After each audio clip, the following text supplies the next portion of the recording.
Oh, first of all, good Shabbos.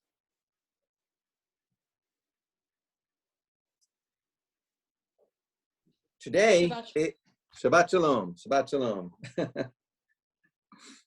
Today is not only Parshat Ki Tissa, Shabbat Ki Tissa, the Shabbat in which we read Parshat Ki Tissa, the section of Torah called Ki Tissa, but it's also Shabbat Para. Para meaning cow. Shabbat of the cow. It is the Shabbat where we read about the red cow, the red heifer. We read, that's from Numbers 19. Adonai spoke to Moses and Aaron saying, this is the ritual law that Adonai has commanded. Instruct the Israelite people to bring you a red cow without blemish, in which there is no defect and on which no yoke has been laid. You shall give it to Eleazar the priest. It shall be taken outside the camp and slaughtered in his presence. And Eleazar the priest shall take some of its blood with his finger and sprinkle it 7 times towards the front of the tent of meeting. The cow shall be burned in his sight, its hide, flesh, and blood shall be burned, its dung included, and the priest shall take cedar wood, hyssop, and crimson stuff and throw them into the fire, consuming the cow. And you can read more about that. The ashes are taken and they're mixed with water when there is the need to purify somebody from the impurity. Impurity means an obstacle to holiness. When you are in that state of an obstacle to holiness, you're not ready to engage in holiness. And you can enter into that obstacle, into that state of not being ready to engage in holiness if you come into contact with the dead. If you do come into contact with the dead, you undergo this ceremony involving water and the ashes of this red cow. So what we are reading about this Shabbat is about purifying yourself, getting yourself ready to engage in holiness. That's the best way to think about it. It's about getting yourself ready to engage in holiness. And why are we reading it now? Because in temple times, you had to be in that state of readiness to engage in holiness at the time of Passover, so that you could participate in the Passover sacrifice, which we still commemorate with a sacrificial meal, which we call a Seder. So every year at this time, this section is read in the synagogue, basically as an announcement. It is time to get yourself ready for Pesach. Pesach is coming. Get ready.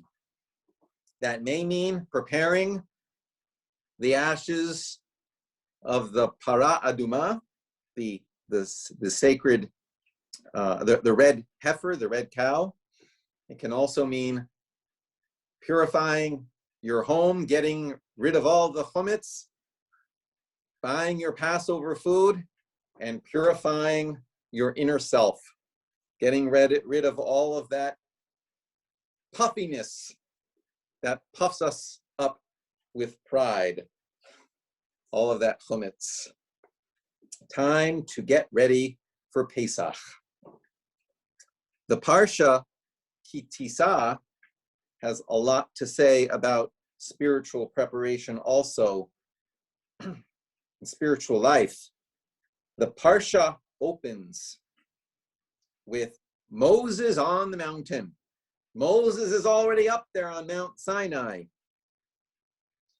Moses is, among other things, is learning about all the details of building the sanctuary, building the Mishkan, all these construction things, all these things you do to build this sacred place in space.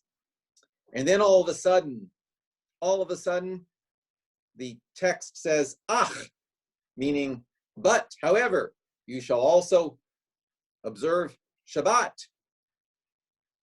And all those things that you were just doing all that milacha that you were just doing to make the creation, to create sacred space. That's exactly what you don't do to create sacred time. So we're learning about sacred space, creating sacred space and sacred time. And then all of a sudden, everything changes. Everything changes. God says, it's time to get down from there. Moses, something strange is going on in camp. And in chapter 32, as soon as Moses came near the camp and saw the calf and the dancing, he became enraged. And he hurled the tablets from his hands and shattered them at the foot of the mountain. Moses was up there representing the people entering into a covenant. I've said this before, it's like the people of Israel and God were getting married, entering into a covenant, and the people down in camp were suddenly going off with another partner. They were dancing around a calf. So Moses took the calf that they had made and burned it, and he ground it to powder and strewed it upon the water, and so made the Israelites drink it. Very dramatic. Moses said to Aaron, "What did this people do to you that you have brought such great sin upon them?" And Aaron said, "Let not my Lord be enraged. You know that this people is bent on evil. They said to me, 'Make us a god to lead us.' For that man Moses, who brought us from the land of Egypt, we don't know what's happened to him." So I said to them, 'Whoever has gold, take it off.' They gave it to me, and I hurled it into the fire, and out came this calf. Out came this calf. That's exactly what it says. Vayetze ha'egel hazeh. Out came this calf. No responsibility here. Nothing that Aaron made. Nothing that anyone made. Just this calf came out. Things proceed from there. It becomes important to take responsibility for these things. God is pretty angry, as a jilted lover might be. And Moses pleads and argues with God. Moses pleads and argues with God, and God, are you actually going to let the Egyptians see you destroy this people? And say you brought them out into the wilderness just to destroy them? That won't look very good for you. Not a very wise thing to do. Besides, you promised this people, you promised their ancestors that you would see their descendants as numerous as the stars in the sand. And God, let me see your face. Let me see your presence. And to that, God says, no one can see my face and live, but I'm going to hide you in a rock. I'm going to hide you under a rock, and I'm going to pass by, and you're going to see my, well, the translation often is back, but you're going to see my acharai. You're going to see my afterwards.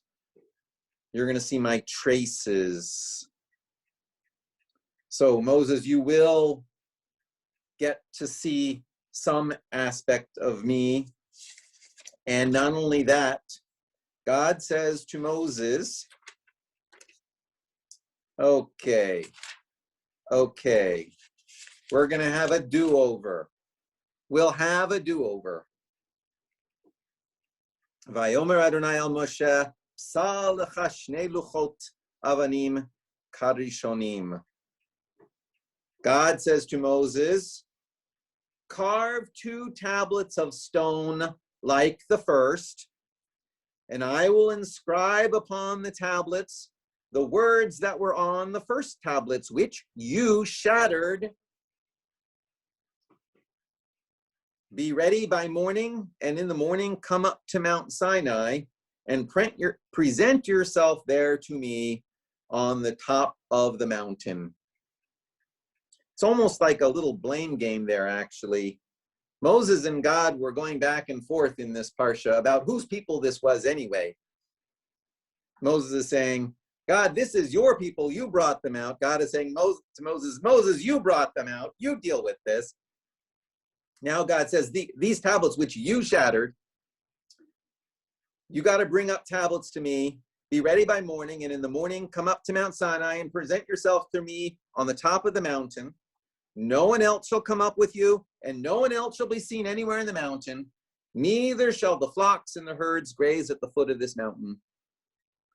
So Moses carved 2 tablets of stone like the first.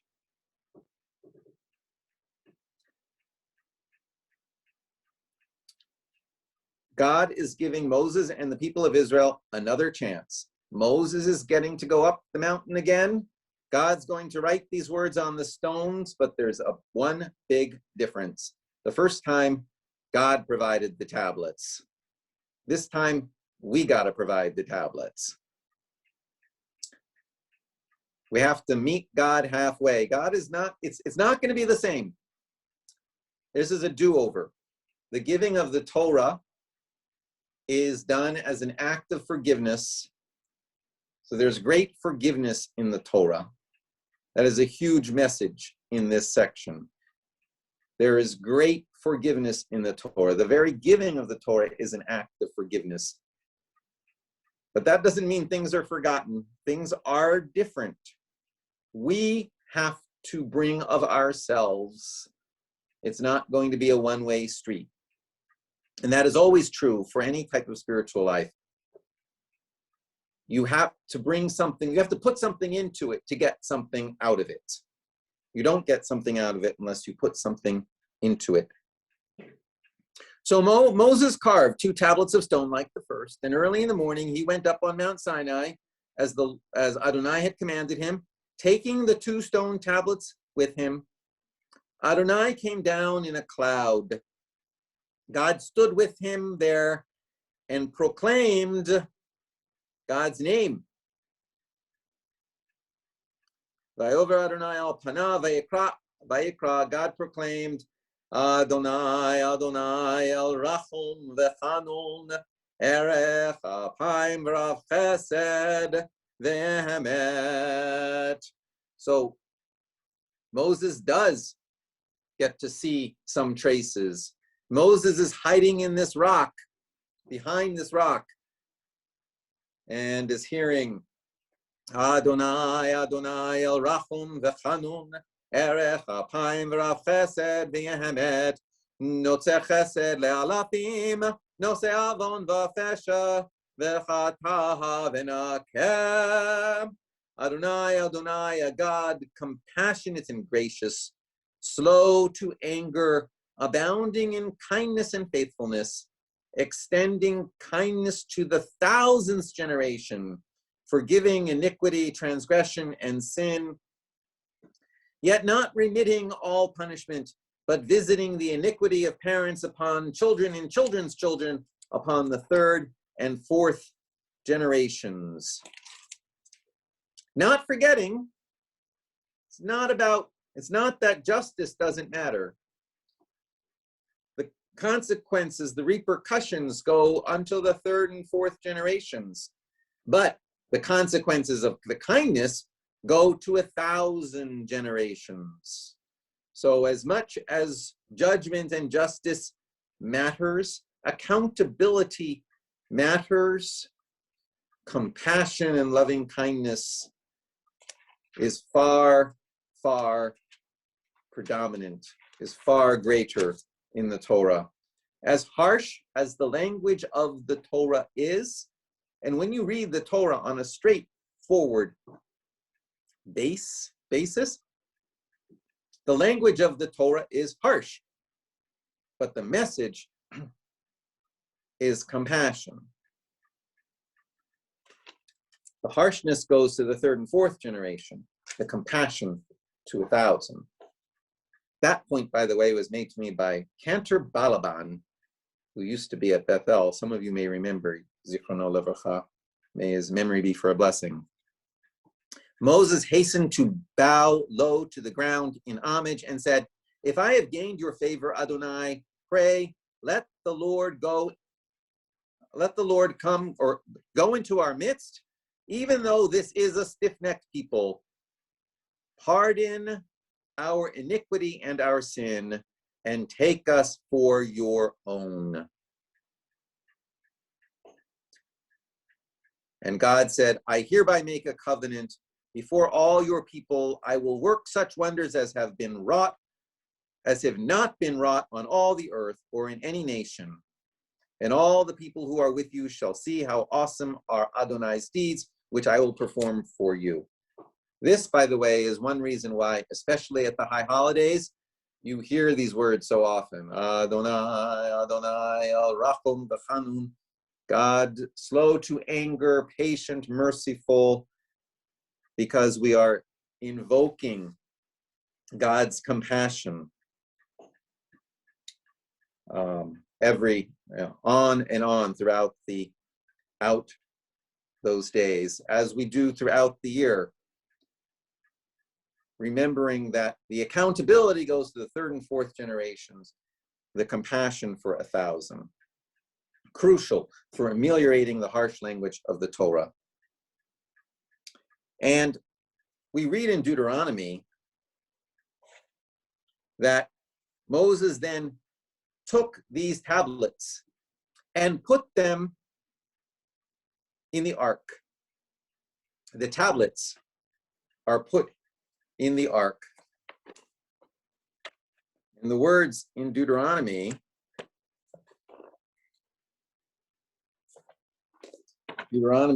chapter 10,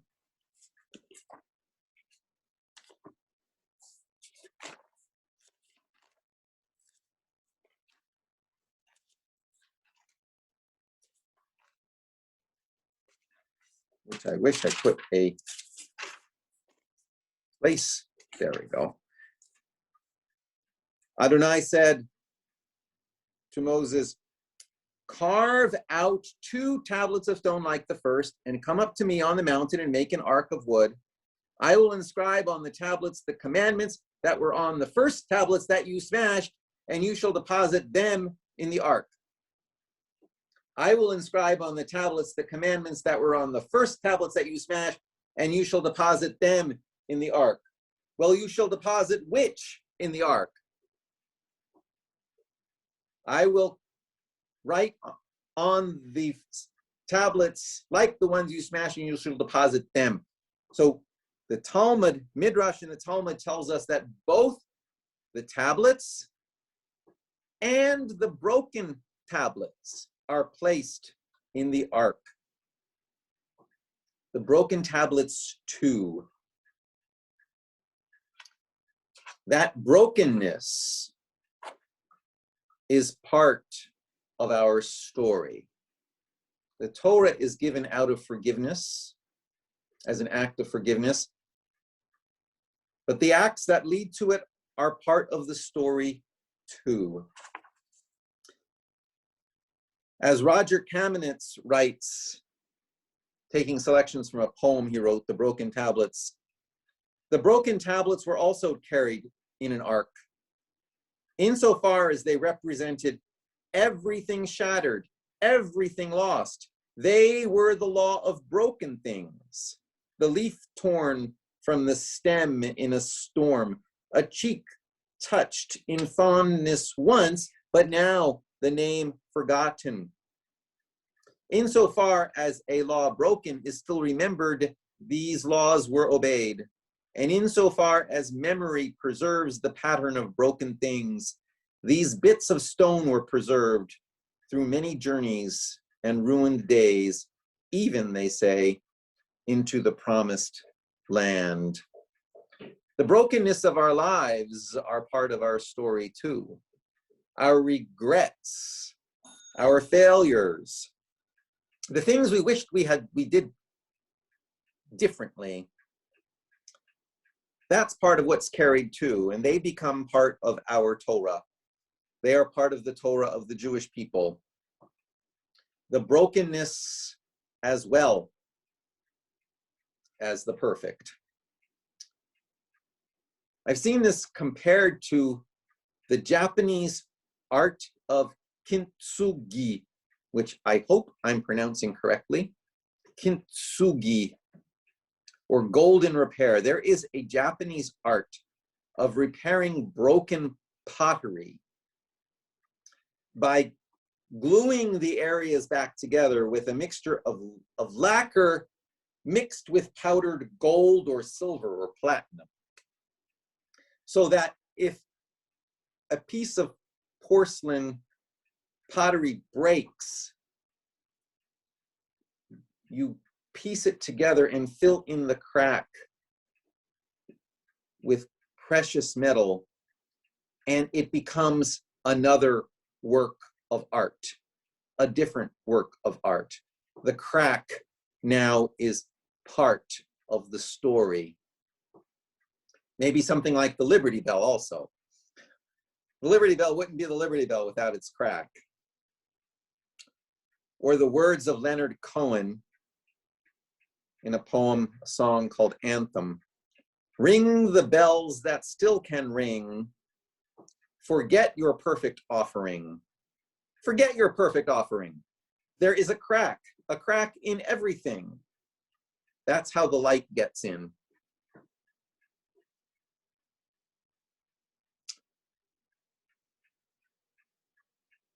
There's a midrash in the Jerusalem Talmud in the name of Rabbi Yehuda bar Eli, who taught that there were two arcs that were made. Two arcs journey with Israel in the wilderness. One in which the whole tablets are placed, and one in which the broken tablets were placed. The one in which the whole tablets are placed, that's in the tent of meeting.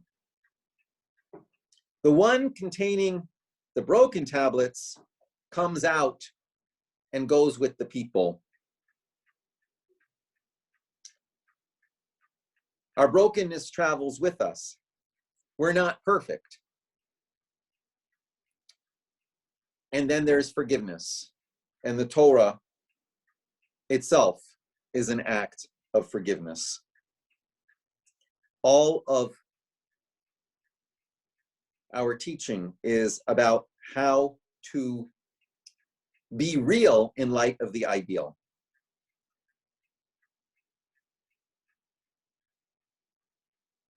This midrash is also used when we talk about dealing. There is in Brachot, it talks about the old man who has forgotten his teachings. The old man who has forgotten his teachings must be treated with honor, for the broken tablets are in the ark with the whole tablets. The same with our old Torah scroll. We have an old Torah scroll at Temple Beth Shalom, a non-kosher Torah scroll. We must treat it with honor. Just because the scroll, it's the broken piece. Also, our mistakes and our regrets. These are the broken pieces of our past. And as we prepare inwardly for Passover, we should think about how to bring those broken pieces into Passover with us. Glue them back together with something golden and make it into a new work of art using the Torah of forgiveness. Shabbat Shalom.